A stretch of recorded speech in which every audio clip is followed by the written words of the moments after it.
aujourd'hui, on va faire une séance de massothérapie.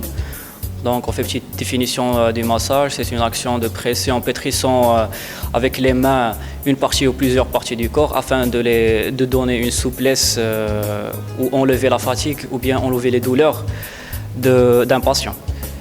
Donc, on constate plusieurs types de manœuvres de massage, des pétrissages, des effleurages, des pressions glissées profondes, des pressions statiques, locales. Et bien sûr, il y a aussi les malaxages et les roulements, les ébranlements. Donc, avant de voir les différentes huiles et médicaments qu'on utilise pour la massothérapie, la main du kiné doit être propre, souple, dépourvue de durillons et les ongles bien taillés aussi courts que possible, parce que ce sont les outils du kiné. On doit aussi éviter le port de bagues, les bracelets ou tout objet tranchant. Et bien sûr, utiliser un savon neutre pour le lavage avant et après chaque patient. Donc pour les produits de contact, il y a des produits de glissement neutre qu'on peut utiliser, les huiles par exemple, ou bien les corporels. On peut utiliser aussi les produits médicamenteux comme les gels et les pommades. Ils ont des différents effets comme un effet antalgique, un effet décontracturant, un effet anti-odémateux, un anti-inflammatoire et toujours faire attention aux allergies et le dosage des médicaments. Donc pour un massage dorsal, le choix de la position souvent c'est le coucher ventral, le décubitus ventral. Donc les membres supérieurs sont en rotation inter le long du corps et en abduction avant les bras pendants, coussin sous l'abdomen et pieds au dehors de la table ou bien sur un coussin. Donc pour les massages de la partie dorsale, on peut utiliser les effleurages, les profonds glissés, les pressions glissées profondes sur le long des gouttières paravertébrales, les étirements transversaux des muscles spinaux. On peut utiliser les frictions, le palpé roulé, les vibrations, les percussions, les pressions statiques étagées par exemple en foulage.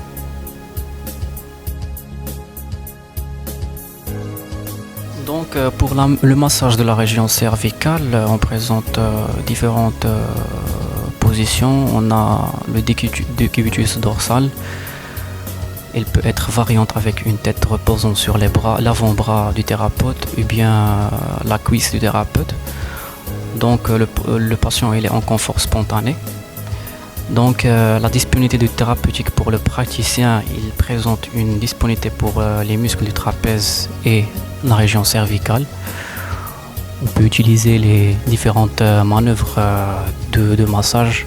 On insiste surtout sur les pétrissages, les effleurages et aussi les pressions profondes, glissées profondes.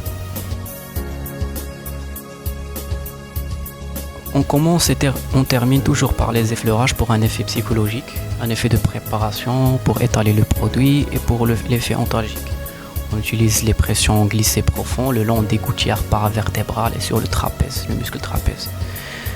On peut utiliser aussi les frictions et massages transversal au niveau des insertions occipitales du muscle trapèze et aussi les pétrissages cutanés avec les bouts des doigts ou bien toute la main et pétrissage profond de la musculature.